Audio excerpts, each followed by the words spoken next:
श्री शिवाय नमस्तुभ्यम।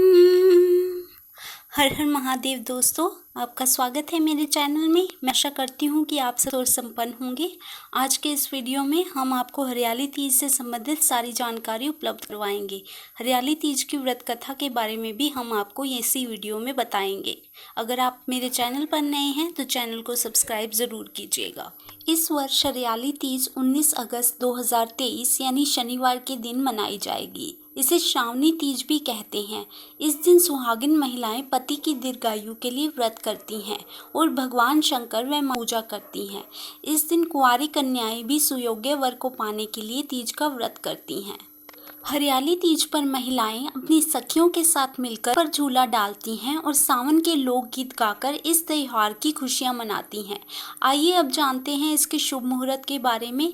इसका सुबह का शुभ मुहूर्त रहेगा। हरियाली तीज पर सुबह से लेकर रात 9:19 तक सिद्ध योग रहेगा। इसके बाद साध्य योग बनेगा जो कि अगले दिन सुबह तक रहेगा। वही रवि योग देर रात 1:47 से शुरू होगा और अगले दिन सुबह 5:53 तक रहेगा। इस दिन बनने वाले सिद्ध योग से व्रती की पूजा मंत्र आदि सब सिद्ध होंगे।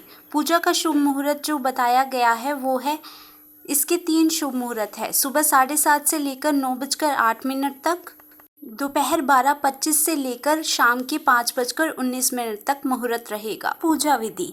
इस दिन हरियाली तीज के दिन साफ सफाई करके घर को तोरण और मंडप से सजाएं। एक चौकी पर मिट्टी में गंगा जल मिलाकर शिवलिंग, श्री गणेश, मां पार्वती और उनकी सखियों की प्रतिमा का निर्माण करें। अगर आप उनकी प्रतिमा का निर्माण नहीं कर सकते तो जो भी प्रतिमा आपके पास पड़ी है उन्हें रख लीजिए। अब सभी देवी देवताओं को जो है सुहाग की सामग्री को एक थाली में रखकर अर्पित कीजिए। मां पार्वती के बाद शंकर के वस्त्र अर्पण करें और उसके बाद सभी देवी देवताओं का ध्यान करें और उसके बाद अंत में जो है कथा सुनी जाती है हरियाली तीज की और महिलाएं जो हैं वो जागरण भी करती हैं। अब हम आपको इसके महत्व के बारे में बताते हैं। हरियाली तीज भगवान शिव और माता पार्वती के पुनर्मिलन का प्रतीक माना जाता है। पौराणिक मान्यताओं के अनुसार माँ पार्वती ने भगवान शंकर को पति रूप में प्राप्त करने के लिए 108 जन्मों तक कठोर तप किया था। इस तप के बाद ही उन्हें भगवान शिव को माता पार्वती ने पति के रूप में प्राप्त किया था। ऐसा कहा जाता है हरियाली तीज के दिन अर्थात श्रावण माह के शुक्ल पक्ष की तृतीया तिथि पर उनका विवाह हुआ था। इस दिन भगवान शंकर और तब माता पार्वती के पूजन से सुहागिन महिलाओं अपनी पति के लंबी उम्र के लिए और कुंवारी कन्या जो हैं अच्छे वर की प्राप्ति के लिए इस व्रत को करती हैं। हरियाली तीज पर करें हरे रंग का इस्तेमाल। हरे रंग का विशेष महत्व होता है। इस दिन हरी साड़ी पहन सकती हैं। हरी चूड़ियाँ पहनने का प्रचलन है। भगवान शिव को हरा रंग जो है बहुत ज़्यादा प्रिय है। यह सौभाग्य का प्रतीक माना जाता है। इससे परिवार में खुशहाली आती है और महिलाओं को अखंड सौभाग्य की प्राप्ति होती है। हरियाली तीज के दिन महिलाएं व्रत रखती हैं और मां पार्वती के साथ श्री गणेश और भगवान शिव का पूजन करती हैं। शिव शक्ति के मिलन का प्रतीक। हरियाली तीज सावन मास को सबसे महत्वपूर्ण पर्व है। महिलाएं इस दिन पूरे वर्ष इंतजार करती हैं और तब जाकर हरियाली तीज का दिन आता है। इस दिन तीज सौंदर्य और प्रेम का प्रतीक माना जाता है। यह उत्सव शिव और माता पार्वती के पुनर्मिलन का जो है प्रतीक माना जाता है। हरियाली तीज जो है उसे श्रावणी तीज और श्रावण मास की शुक्ल तृतीया को भी कहा जाता है। पति की लंबी उम्र के लिए इस व्रत को रखा जाता है।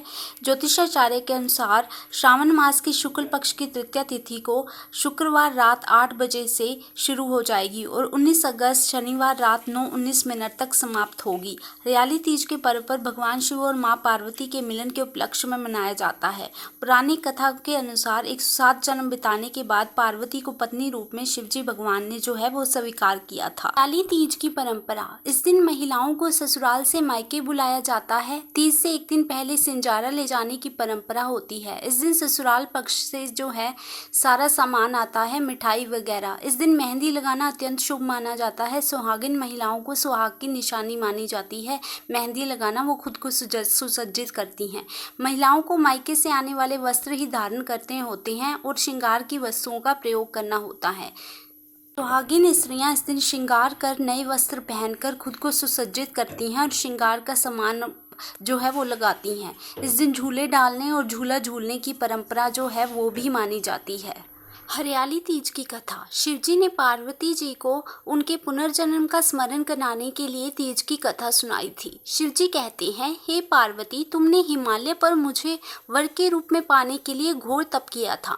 अन्न जल त्यागा, पत्ते खाए, सर्दी गर्मी सही। तीज की कथा। पार्वती, तुमने हिमालय पर मुझे वर के रूप में पाने के लिए बहुत ज़्यादा कष्ट सहे।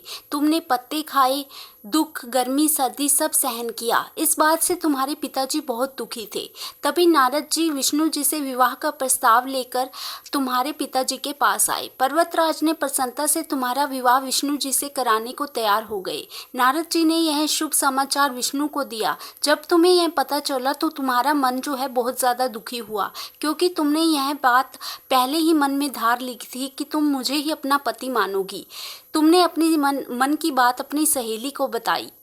सहेली ने तुम्हें एक घने वन में छुपा दिया जहाँ पर तुम्हारे पिताजी नहीं पहुँच सकते थे। वहाँ रहकर तुम तप करने लगी।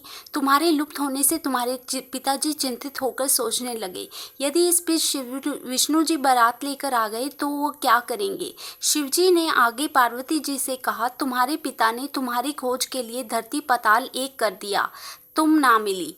तुम गुफा में रेत से शिवलिंग बनाकर मेरी आराधना में लीन थी। प्रसन्न होकर मैंने मनोकामना पूरी करने का वचन दिया। तुम्हारे पिताजी तुम्हें खोजते हुए गुफा तक आ पहुंचे थे। तुमने उन्हें बताया कि अधिकांश जीवन शिवजी को पति रूप में पाने के लिए तप में बिताया है। आज तप सफल रहा। शिवजी ने मेरा वर्ण कर लिया है, उन्होंने मुझे स्वीकार कर लिया है। पर्वतराज मान गए। बाद में विधि विधान के साथ तुम्हारा विवाह किया। हे पार्वती, तुमने जो कठोर तप किया था उसी के कारण मैं तुम्हें सुहाग के रूप में प्राप्त हुआ। इसी प्रकार जो भी स्त्री इस व्रत को करती है उसे अचल सुहाग की प्राप्ति होती है। मनचाहे वर की प्राप्ति के लिए कुंवारी कन्याएं भी इस व्रत का जो है धारण करती हैं और शिवजी जैसा पति पाने की कामना के रूप में इस व्रत को करती हैं।